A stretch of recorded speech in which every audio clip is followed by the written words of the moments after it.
My name is Maxine. I am 25 years old from Eldorado Park. Who am I? Wow.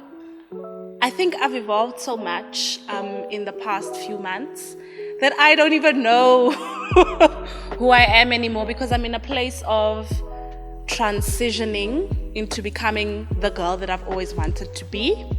I would say that I'm fierce, I'm bold, I'm strong, I'm smart, I'm pretty, I'm powerful, and I am in the process of becoming the girls that I always looked up to growing up. So that's who I am.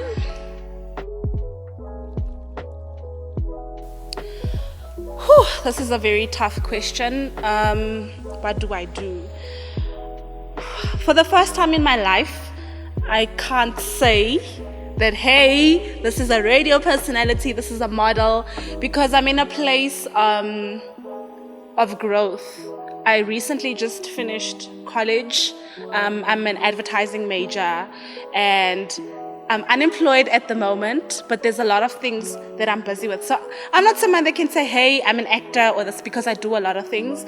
But I'll talk about the most important things to me. Obviously, me being a student while transitioning into the working environment as an advertising student. I am an aspiring account manager and an aspiring strategist in the advertising space. I've recently just left the entertainment industry, which was a really tough decision for me to make, because I always thought I would do radio. But when you stop falling out of love with stuff, like I noticed when I was driving at BMH Radio that I fell out of love with what I'm doing. I wasn't happy. I was just doing it for the sake of doing things. Driving, just playing music, pushing weak links. And at that moment, I ended my show and I sat in the studio and I sat for like 10 minutes and I asked myself, I don't think I want to do this anymore. And in the moment, I'm telling my station manager, Kabange, listen, I don't want to do radio anymore. And he's like, Max, why? You're so talented. I don't think you should do this. But I'm like, I don't know. But I'm not feeling radio anymore. And after I left radio, I felt like I lost a little bit of my identity, because the real radio goddess, that's who I was. Since growing up, I've always thought I'd be a radio personality. But then I decided to take on a new venture and stick to advertising, and it has gone very well. I'm also the deputy president of the Global Education Exchange Coalition. I'm fairly new in this position. I was the secretary on the board, but I am now the deputy co-president because of obviously my ethic, the way I speak to people, and also that I always bring a lot of people together. So what we do is we have a lot of virtual STEAM workshops where we talk about different kinds of STEAM education: science, technology, engineering, art, and math. And what had happened was I had to facilitate these things every week. Obviously, because of COVID, we had these monthly workshops. So it was very difficult, a difficult time to get people together or get people to do stuff online. But, I always say I have a great circle. I have a great amount of friends who are going somewhere, who are always available to do stuff. And for me, that's one of the key things in my life. That's why I think they decided to promote me, which I'm really excited about. Now I can start making a big international change in my community, which I'm really excited for, because a person becomes another person through other people. That's basically what Ubuntu means in English. And yeah, that's what I do.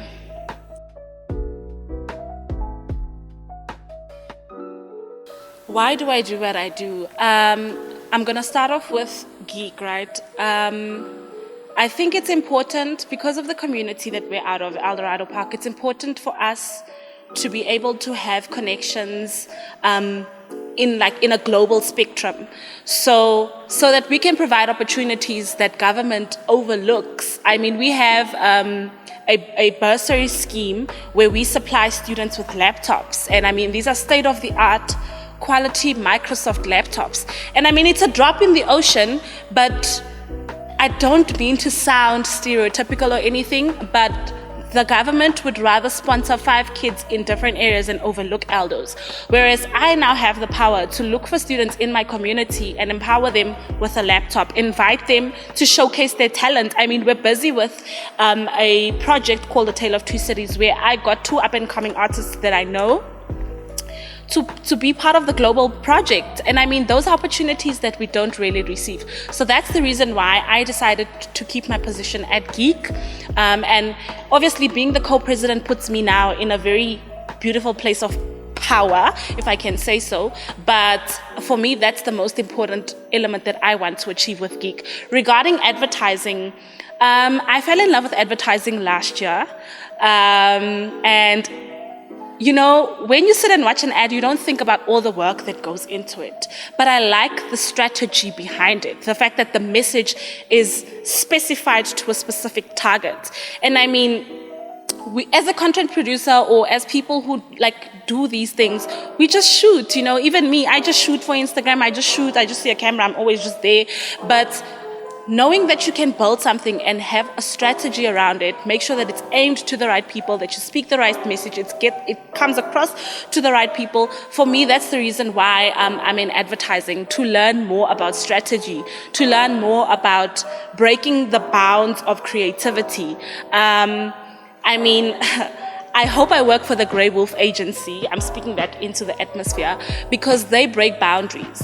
They don't do your conventional advertising, you know. So for me, that's the most important thing, to cement myself in the advertising agency as a colored female. And that's a narrative I want to push off strongly. I'm multilingual. I can speak 3-4 languages, but every time I switch to my colored accent, it's always a thing of, do you really want to sound like that? And now I'm at a place where I'm like, you know what? I'm going to tone down on these other languages, and I'm going to push me being a colored female, because that is who I am, and I'm proud to be that. So that is why I do what I do.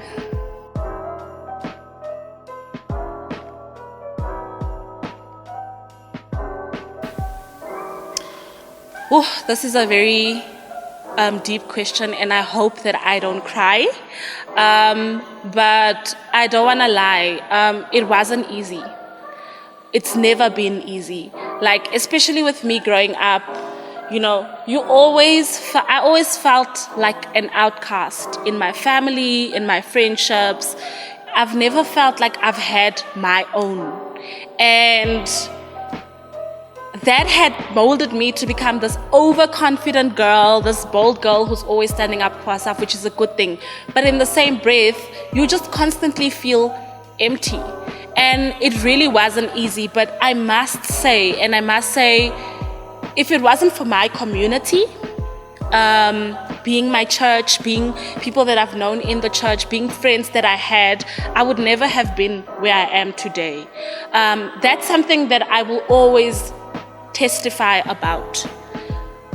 I grew up feeling unloved. You know, even the past 2, 3, 4 years of my life, I just felt like I'm just doing one thing. I'm stagnant. I'm not going anywhere. And I always felt so unloved, so detached. You know, I always felt like I didn't belong, I didn't deserve. But now that I sit back and you reflect, I've always seen that I am actually loved, even though I didn't see it at the time. Because if I was not loved, I wouldn't have had someone there who knew that I didn't have anything. I wouldn't have had friends to talk to who make me laugh. And I think when you're in a place of darkness, you don't see how the darkness is molding you. And there's something that stuck by me that Pastor Ashley Souls said in a sermon once, and he said, the pit is the process. That is so powerful. It's something that we should not take lightly. Seeing that this is Trust the Process, I want to say to everyone out there, the darkness that you are in, the poverty that you are in, the emptiness that you are in is molding you for a bigger purpose. And you might not see it today, you might not see it in a year, but believe you me, a day is going to come down and you're going to sit down and you're going to realize, oh my God, I needed that to be me. I am completely changed. My mindset, my thinking is changed. If something bad happens to me right now, I can sit back and say, what am I supposed to learn from this? In the beginning, you would cry about it, be depressed about it, complain, you're not happy, you feel suicidal, you're depressed. But now, because I've been through a lot and all of that has shown, it literally worked out in a way whereby I'm going through something in the first year. In 2 years after that, I'm in a situation where I'm testing what I learned from that thing. And now I know how to overcome that test, and then I get home and I think, no man, but I was equipped for this. So it's not always where bad things happen in your life and you don't even know what it's for. I can guarantee you there's always a bigger purpose. And if you look at it from a fact like that, what am I meant to learn? You will always get a nugget out of that. That is your teacher. And if you carry and you live your life like that, you'll never be unhappy. You'll never be unhappy, whether it's a place of lack, whether it's a place of prosperity, whether it's a place of joy, fullness, emptiness. Always keep in your mind that this journey that I am on is not a straight line. It curves a lot. There's going to be a lot of dead ends. But one thing about life and the gift of life is that you can always try again.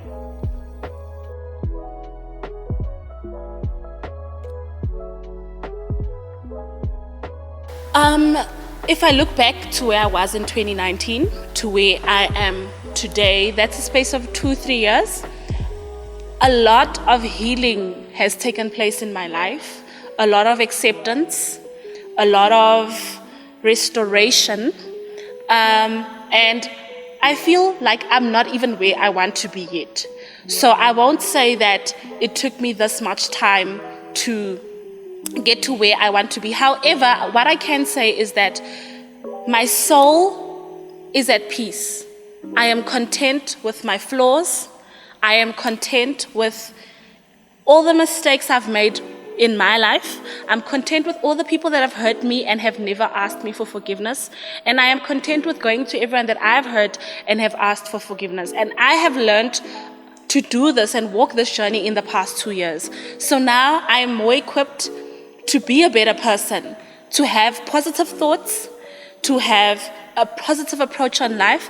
And I think leading on to where I want to be, a lot more work needs to be done. I feel like with every level that you get to in your life, it requires another level of you to unlock, of your being, of your soul. So I would say never give yourself a deadline as to I need this much time to progress. I'm happy and I'm content with where I'm at now, but I'm going to get into the corporate industry. It's going to require a different me, which is another number of years, which is another number of self-discovery. And don't limit yourself and tell yourself, I'm going to take 5 years. It took me 2-3 years to feel good in my own skin, in my own soul. And it's going to take me a lifetime to achieve everything else that I want to achieve.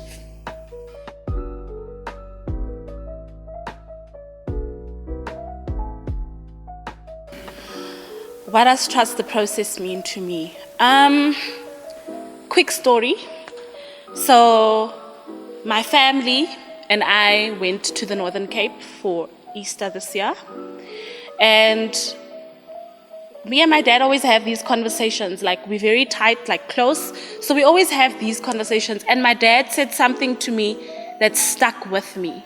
He said to me, I see a world leader in you. And at that time, I looked at him like for a long time and like the tears started building up in my eyes. And I said, you see a world leader in me? And he says, yes. And I'm raising you to be a world leader because I believe you can do it. And you know what? In that moment, it clicked that trusting the process is allowing the good and the bad to shape you. It's allowing you to grow. It's allowing you to make mistakes. It's allowing you to become you. And I never felt good enough. I never felt strong enough. I didn't feel worthy of all the beautiful things that I have attained in my life. But when someone comes to you and they say to you, someone that you respect, someone that you value, someone who's made it in life that is a good example for you, comes and says to you, listen, I think you are a world leader. That just boggles your mind. So I say, when you look at yourself in the mirror, tell yourself, I am going to be the best thing that's going to step into that room. Prepare yourself. Talk to yourself in front of a mirror. Talk to your audience. Find your flavor. And in the process is actually where you find your flavor. Because now I have a little bit of what my flavor is because of the process I've been through. So trust the good, trust the bad, put them together, work on you.